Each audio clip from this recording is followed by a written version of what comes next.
Haleluya, puji Tuhan. Selamat pagi Bapak Ibu saudara-saudaraku yang dikasihi oleh Tuhan.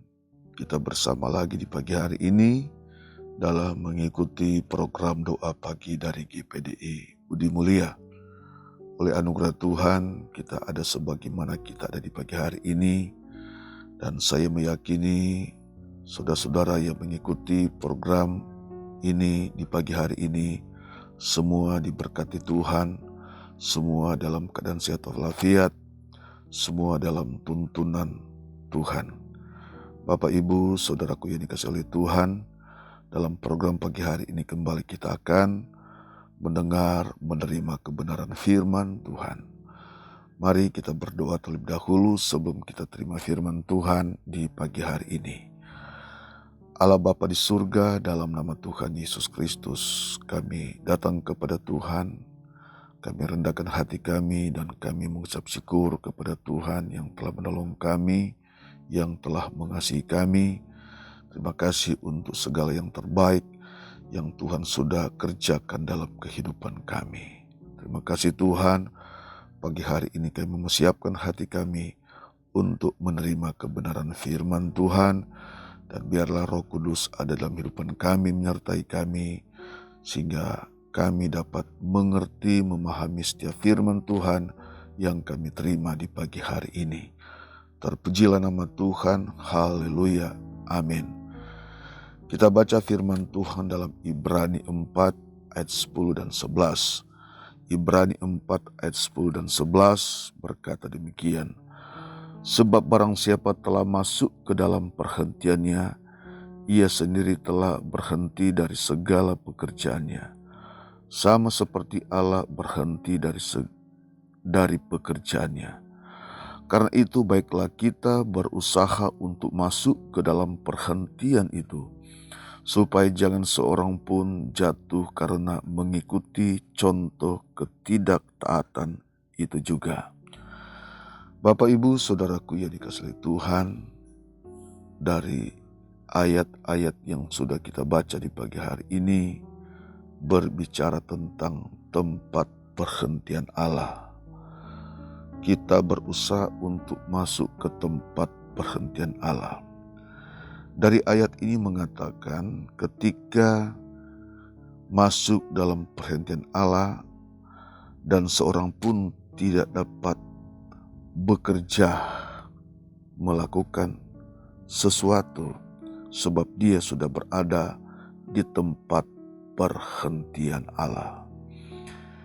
Sudah dikasih Tuhan, berbicara tentang tempat perhentian Allah adalah surga, di mana itulah tempat perhentian Allah yang Allah sudah janjikan di dalam firman-Nya. Di tempat perhentian Allah itu kita akan berjumpa dengan Tuhan Yesus, kita akan bersama dengan Tuhan Yesus. Sebab itu firman Allah menasihati kita di pagi hari ini agar kita berusaha masuk di tempat perhentian Allah itu, agar kita jangan digagalkan oleh ketidaktaatan. Nah, saudara sekalian, berarti untuk kita mendambakan atau kita ingin masuk ke tempat perhentian Allah itu, kita harus belajar terus dan mentaati apa kata firman Tuhan di dalam kehidupan kita.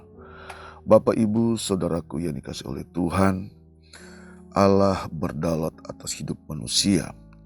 Allah berkuasa atas kehidupan manusia. Tidak selamanya manusia berada di dalam dunia ini. Di dalam dunia ini saudara sekalian, manusia memiliki keterbatasan akibat dosa. Kalau dulu manusia memiliki kekekalan karena kemuliaan Allah ada di dalam kehidupan manusia. Tetapi ketika manusia berdosa, maka kemuliaan Allah itu hilang, kekekalan Allah itu hilang, karakter Allah itu hilang dalam hidup manusia. Maka manusia memiliki keterbatasan. Namun saudara sekalian, Allah sangat mengasihi manusia karena manusia memiliki sejarah yang luar biasa, memiliki sejarah yang mulia. Manusia diciptakan oleh Allah, manusia dijadikan oleh Allah. Sebab itu sekalian, Allah ingat kepada manusia, Allah ingin memulihkan kembali manusia, Allah ingin menyelamatkan manusia dari dosa, dan Allah ingin membawa kehidupan manusia yang percaya kepadanya ke tempat perhentiannya. Tempat perhentian Allah berbicara tentang tempat yang kekal, sorga yang kekal, penuh dengan sukacita, penuh dengan damai sejahtera. Di sanalah Allah akan membawa kita, dan kita akan berjumpa dengan Tuhan Yesus Kristus untuk selama-lamanya. Nah, sebab itu sekalian, di dalam kehidupan kita, dalam keterbatasan kita hidup dalam dunia ini, kita butuh firman yang menuntun hidup kita untuk sampai pada ke tempat perhentian Allah. Hidup manusia di dalam dunia ini, saudara sekalian, tidak kekal. Kalau zaman dulu, zaman purbakala, contoh saudara sekalian, sejak Adam jatuh di dalam dosa, maka umur manusia dihitung, umur Adam dihitung, dan Adam mencapai 930 tahun, Metusala 969 tahun. Tetapi kalau kita datang dalam kitab Mazmur 90, di situ dikatakan pada zaman Musa bahwa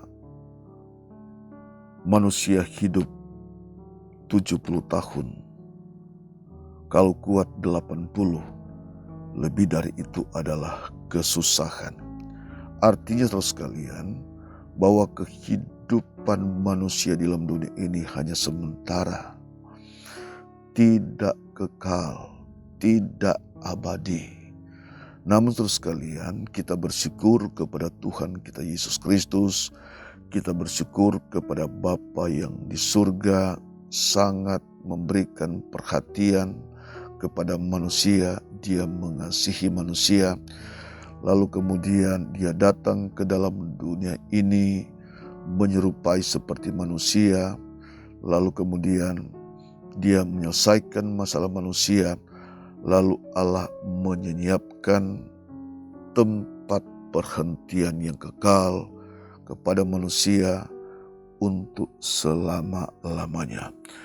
Saudara yang dikasihi Tuhan, itulah yang kita dambakan, itulah yang kita inginkan, seperti yang Allah sudah janjikan di dalam setiap hidup orang yang percaya kepada Tuhan. Oleh sebab itu sekalian, tidak sia-sia jika kita percaya kepada Tuhan, tidak sia-sia jika kita ada di dalam Tuhan, tidak sia-sia jika kita mengasihi Tuhan, tidak sia-sia jika kita taat dan setia kepada apa yang Tuhan sudah katakan. Bapak, Ibu, Saudara yang dikasihi Tuhan, siapapun saudara yang mendengar kebenaran firman Tuhan, mari kita dengar apa kata Tuhan, apa janji Tuhan, apa rancangan Tuhan di dalam kehidupan kita. Setiap orang percaya atau setiap perjalanan kita, iman kita, hidup, perjalanan rohani kita, ada akhirnya, ada ujungnya, yaitu kita akan masuk ke tempat perhentian Allah. Saudara sekalian, sebab itu pagi hari ini kita terus minta kepada Tuhan agar Tuhan menuntun kehidupan kita. Kita tetap setia kepada Tuhan, kita tetap mengasihi Tuhan, karena ada waktunya saudara sekalian, kita akan bersama dengan Tuhan kita Yesus Kristus ke tempat yang indah, ke tempat yang kekal untuk selama-lamanya. Mari kita melihat tentang rancangan Allah, tempat yang Allah akan siapkan dalam kehidupan orang-orang yang percaya. Kita lihat di dalam Wahyu pasal 21 ayat 1-4. Wahyu pasal 21 ayat 1-4. Kita baca berkata demikian. Lalu aku melihat langit yang baru dan bumi yang baru, sebab langit yang pertama dan bumi yang pertama telah berlalu, dan laut pun tidak ada lagi. Dan aku melihat kota yang kudus, Yerusalem yang baru, turun dari sorga dari Allah, yang berhias bagaikan pengantin perempuan yang berdandan untuk suaminya. Lalu aku mendengar suara yang nyaring dari takhta itu berkata, lihatlah, kemah Allah ada di tengah-tengah manusia, dan ia akan diam bersama dengan mereka. Mereka akan menjadi umatnya, dan ia akan menjadi Allah mereka. Ayat 4. Dan ia akan menghapus segala air mata dari mata mereka, dan maut tidak akan ada lagi. Tidak akan ada lagi perkabungan atau ratap tangis atau duka cita, sebab segala sesuatu yang lama itu telah berlalu. Nah, puji Tuhan, ini saudara sekalian adalah janji firman Tuhan, tempat perhentian orang yang percaya dan akan bersama-sama dengan Allah, tempat di mana penuh dengan damai sejahtera, penuh dengan sukacita. Di tempat itu, di tempat perhentian itu, sesuai dengan firman Tuhan, di sana tidak ada tangisan, tidak ada air mata, maut tidak ada lagi, tidak ada lagi perkabungan atau ratap tangis atau duka cita. Saudara sekalian, yang ada adalah damai sejahtera untuk selama-lamanya. Saudara sekalian, perjalanan iman kita, perjalanan rohani kita akan sampai kepada tempat perhentian Allah yang Allah sudah rancangkan, yang Allah sudah siapkan di dalam kehidupan kita. Tidak salah apa yang dikatakan Yesus dalam Yohanes pasal yang ke-14 ayat 1-3. Di situ berkata, jangan berimu hatimu terharu, percayalah kepada Allah, percayalah juga kepadaku, sebab aku pergi untuk menyediakan tempat bagimu. Jika tidak demikian, tentu aku mengatakannya, sebab di tempat itulah aku akan membawa kamu ke sana. Dan jika tempat itu sudah siap, aku akan datang kembali menjemput kamu dan akan membawa ke tempatku. Saudara sekalian, itu adalah janji firman Tuhan kepada murid-murid. Maka demikian juga itulah janji firman Tuhan kepada gerejanya, kepada kita, kepada saudara yang setia kepada Tuhan, yang taat kepada Tuhan. Sebab itu, siapapun saudara yang mendengar firman Tuhan, mari kita fokuskan iman kita kepada Tuhan, perjalanan rohani kita kepada Tuhan. Tuhan adalah kekuatan kita, Tuhan adalah segalanya dalam kehidupan kita sekalian. Kita tetap setia kepada Tuhan, sebab ada saatnya kita akan berjumpa dengan Tuhan untuk selama-lamanya, ke tempat yang indah untuk selama-lamanya. Bapak Ibu saudara sekalian, Tuhan Yesus memberkati saudara sekalian dimanapun Anda berada saat ini. Biar kita terus dituntun oleh firman Tuhan, biar kita menjadi umat yang taat dan setia kepada Tuhan. Kita berdoa. Bapa di surga, terima kasih pada pagi hari ini kami sudah dengar firman Tuhan. Terima kasih Engkau sangat mengasihi kami. Terima kasih untuk tempat perhentian sorga yang kekal untuk selama-lamanya, yang Engkau sudah janjikan dalam kehidupan kami, yang Engkau sudah siapkan dalam kehidupan kami. Ajar kami untuk taat kepada Tuhan, ajar kami untuk tetap setia kepada Tuhan, ajar kami untuk tetap mengasihi akan Engkau. Berkati setiap umat-Mu di pagi hari ini yang setia mendengar renungan dalam program Pagi GPDI Budi Mulia. Terpujilah nama Tuhan, terpujilah nama Tuhan. Kami bersyukur pagi hari ini. Haleluya. Amin.